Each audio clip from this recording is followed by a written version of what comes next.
Fabulous. I have to hold this because I have to move around. I'm going to try to stand close because I know, hi out there, everybody, that I need to make sure I stay within camera range, right? Well, when I was talking with Kathy about my early days, I said, yeah, God works in mysterious ways, its wonders to perform. I truly could not speak a word in public. It was amazing. Anyway, but today we're going to do something different. And this talk is the result of something I read some time ago that never left me. And it's a real thing, a real thing. Back in the 1950s, and I think everybody here or watching remotely might remember the 50s, I hope, a few highly trained pilots in the United States Air Force were given a death-defying task. They were going to learn to fly at altitudes higher than had ever been attempted before. This is the early days of the jet program, right? And going beyond the Earth's atmosphere, the denser atmosphere that surrounds the Earth, these early pilots found, much to their horror, that the ordinary laws of aerodynamics didn't really apply anymore. They didn't exist. Once a plane reached that rarefied atmosphere up there where they were trying to learn how to fly, it would spin and then tumble end over end and go totally out of control. Now, the first pilots to face this challenge responded naturally by frantically trying to stabilize their planes, trying correction after correction after correction.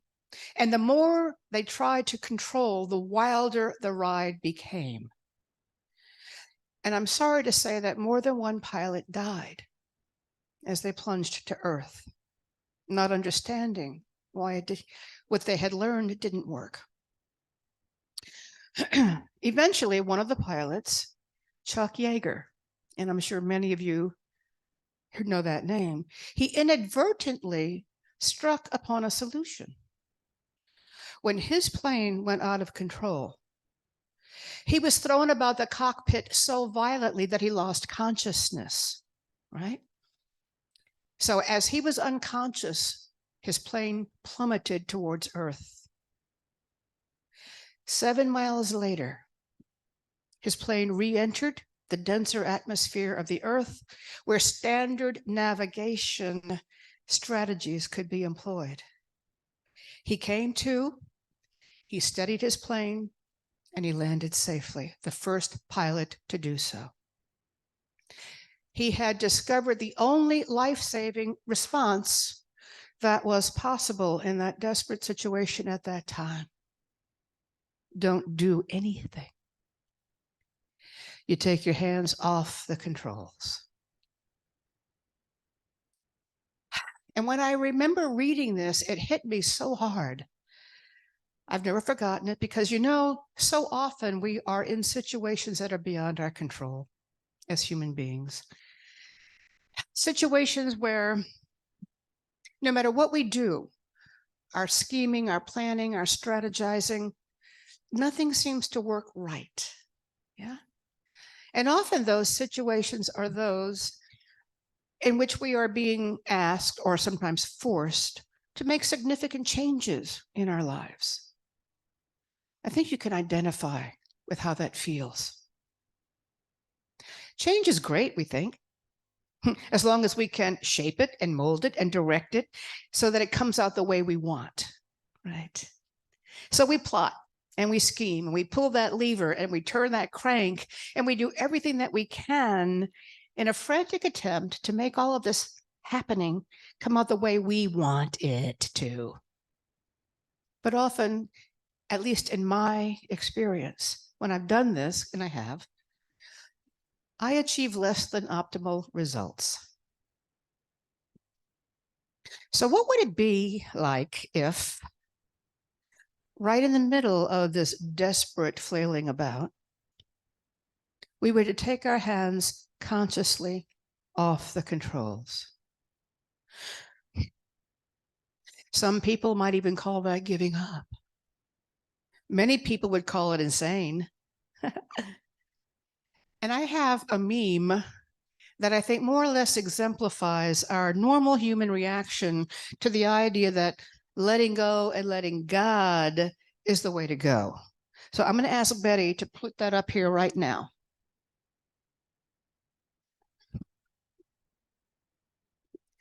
Yeah, right?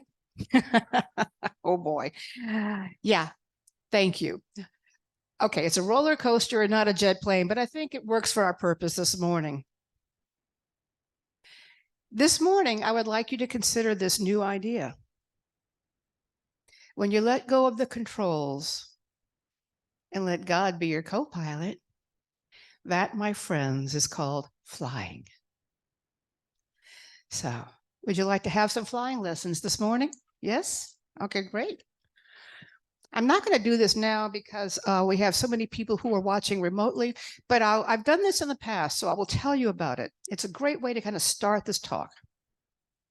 I have been in a room full of people where I ask everyone to just simply stand up, say hi, everybody stands up, lets go of all their stuff, puts everything down. I say hello, and then I ask them to sit down again. And I watch them as they do. Now, the interesting thing that I have observed about this little exercise is that the vast majority of people sit down without ever once looking back to make sure the chair is still there. Why is that interesting? Well, you could say perhaps that we have more faith in chairs than we do in God. Think about it. I mean, most people do not doubt for 1 nanosecond that the chair is still going to be there to hold them up. Right? And I've seen this time and again. It's a fun thing to do. It's a fun exercise. And people go, whoa. It is the rare person, truly, who goes about their days needing to reaffirm and reconfirm the reliability of the material world in which we live and move and have our being. I mean, the sun rises and sets, the wind blows, water is wet, the sun is hot, snow is cold. All of these things just are. And so we go about relying upon them unthinkingly. And so in a manner of speaking, I think you might say we have faith in them. Now, Ernest Holmes, the founder of religious science, and that's my ordination ministry, said something I really love about faith. Well, he said about 1,000 things about faith, but I like this one best, okay? He said, faith is a mental attitude which is so convinced of its own idea, which so completely accepts it, that any contradiction is unthinkable and impossible. That's powerful. So here is your first flying lesson. God's grace is guaranteed. And I'll say it again. Flying lesson number 1. God's grace is guaranteed. And why do I say that? Because there is a fundamental spiritual truth that you need to embrace if you're going to learn how to fly. And that is this. Each human being is an expression of God in microcosm. I know that as adherents of New Thought spiritual philosophy, we know this. And we talk about it a lot, but we're going to talk a little bit about it now. Because what does it really mean, God in microcosm? It means that the truth of who you are is that you are eternal. You are spirit wearing a bit of a form right now. Okay? And that you are not only one with God, you are of God. All that God is, you are. You are subsumed, created by, immersed in, and breathing that which is. You always have been and you always will be. Your divine inheritance is God's beingness, the great mystery, living itself in, through, and as you. You were created before time itself.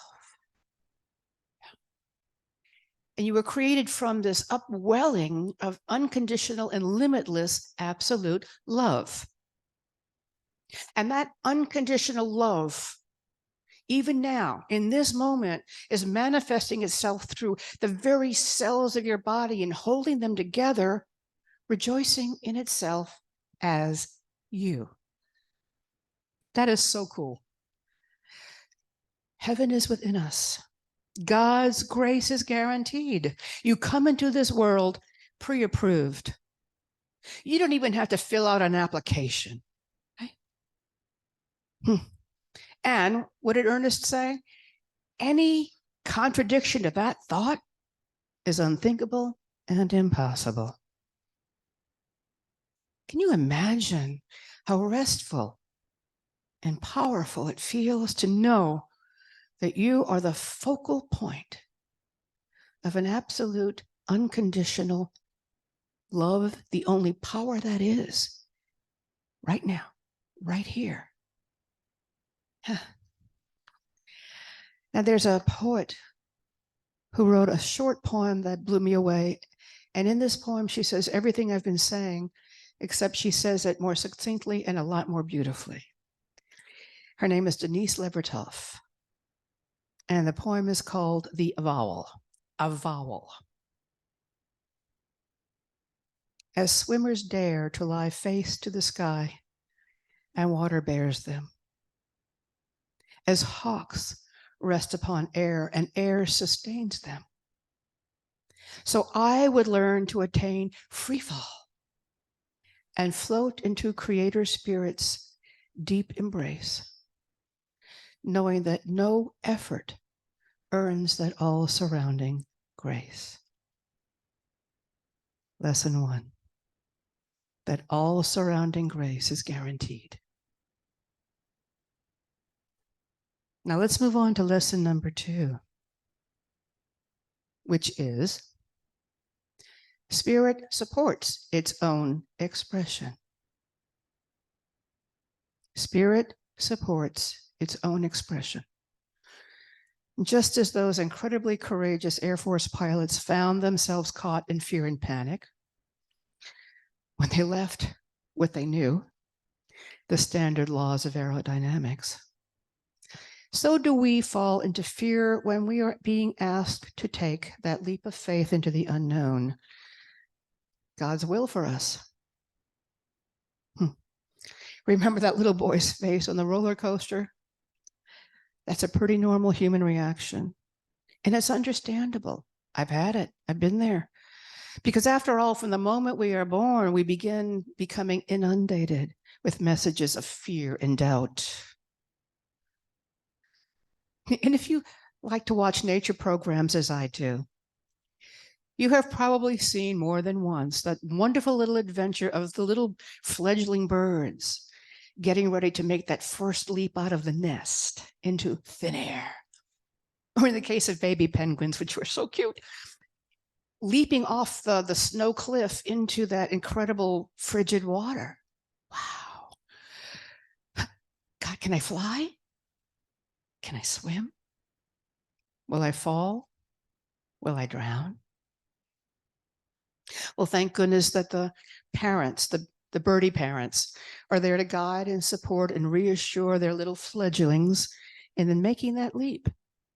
Because, you know, it must take an awful lot of birdie courage to do that, to make that leap. So yes, as spiritual beings in a human experience, we are subjected to and subjects of fear. I love that t-shirt. And when we forget, and when we fear, we forget who we are, right? That we are God beings, not just human beings. And we begin to doubt that God's will for us is for our own good. So, going back to Ernest Holmes for just a moment. True prayer must be, thy will be done. But with the implication that the will of God in this prayer is not a submission to the inevitability of evil or limitation. It is a knowledge that the will of God is always good. Now, again, as metaphysicians, we claim that as our truth. But why do we? Why should we? I'm going to give you a little simple logical argument. 1, God made us as an expression of itself. 2, therefore, as I said before, we are God in microcosm. And 3, if God loves itself because it is love, then it follows logically that God must love us because we are it. And I don't know of anyone made of love who loves itself that likes to suffer. God is not a masochist, folks. Spirit is not about sackcloth and ashes. Okay? You know, we committed a long time ago to follow this philosophy and free ourselves from that Old Testament idea of an angry, vengeful, punitive God. We are limiting when we go that way. We are unlimited when we dive into the knowledge, the recognition that unconditional, absolute, constant wholeness is the source of all that is. And do I truly think that this unconditional, absolute love would create an aspect of itself just to see it flounder and fall, crash and burn? I think not. To fly above the dense atmosphere of our own doubts and our limiting beliefs, we must learn to trust that God, our co-pilot, will never cause our plane to crash and burn. No. Nope. Spirit supports its own expression. It can't not. Flying lesson number 3. And by the way, this is just flying 101. If you want to be an ace pilot, there's a lot more to learn. But flying lesson number 3, let go of the joystick. Now, the joystick is what those Air Force pilots call the control rod that they used to steer the jet. They didn't use, steering wheels. It was just one rod, okay? And remember what happened to the pilots who kept desperately trying to control their planes with aerodynamic principles that no longer held true. And that rarefied atmosphere high above the earth. When we cling to our need to control and manipulate, we limit ourselves to the finite and the small, regardless of how imaginative or creative we think we're being. Because God's idea for our lives is always so much greater than anything that we can imagine for ourselves. Now, spiritual masters throughout the ages have told us this time and time and time again from all cultures around the world. But in the interests of time, I will quote 3.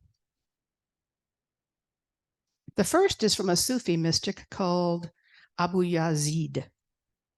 And he wrote, "For 30 years, I used to say, do this and give me that. But when I reached the first stage of wisdom, I said, oh God, be mine and do what you want."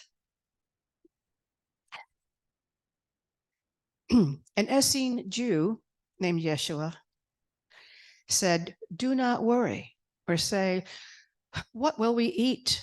Or what will we drink? Or with what shall we be clothed? Your Father in heaven knows that all these things are necessary for you. Seek ye first the kingdom of God, and all these things shall be added to you. And then my very favorite Christian mystic, Meister Eckhart, said, be prepared at all times for the gifts of God, and be ready always for new ones. For God is 1,000 times more ready to give than we are to receive. Are you beginning to see a pattern here? Yeah. You know, I know that probably all of you here today, those of you watching online, have heard that mantra, and we say it often: let go and let God, let go and let God, right? It's a very metaphysical thought.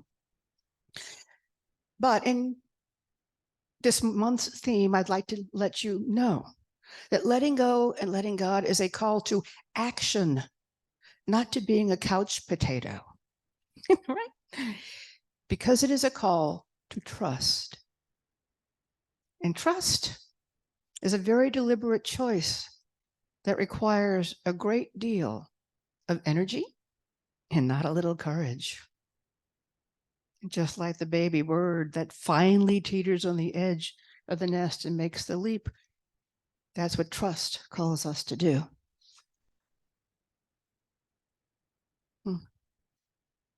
Now, speaking of the joystick and control and trust, it's really easy to let go of the joystick, knowing that God is our co-pilot. When everything is running smoothly, we've got clear skies, unlimited visibility, everything's working in our little world, everything's fine and dandy, thank you.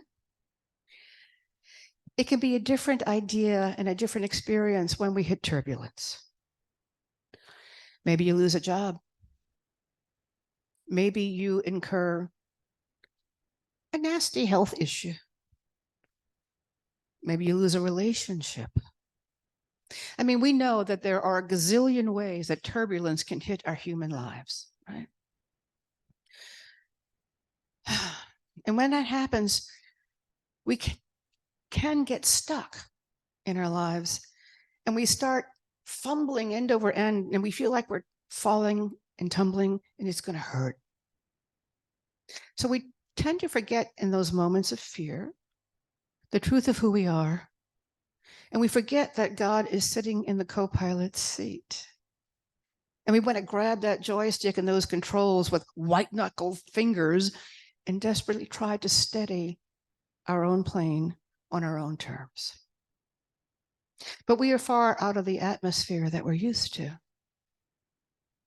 Now, there is a miracle that happens if we can just pry our fingers from the joystick. And the miracle is this: you will not crash and burn. You will not crash and burn. Regardless of what goes on out there in the world, our guarantee from God still stands. As the prophet Isaiah claimed, "Thou wilt keep them in perfect peace, whose mind is stayed on thee." Now, like Chuck Yeager, I'm not saying we're not going to get thrown around the cockpit and we're going to get roughed up a little bit. We may go unconscious for a while, okay? But I will guarantee you that when you reemerge from the storm and you come to yourself, you will find yourself flying toward a horizon that is more beautiful, more abundant, and more perfectly suited to your greater good than you could ever imagine for yourself. God is 1,000 times more willing to give than we are to receive. I have learned that I would not have thought of some of the possibilities I have received, not in a million years. So there you have it, your flying lessons for the day. 1, God's grace is guaranteed. Remember that you were born to fly. 2, Spirit supports its own expression. The air will bear you up, even if you can't see it. And 3, let go of the joystick. Soar like an eagle. Soar like an angel. And in closing, may you forever spread your wings. And so it is.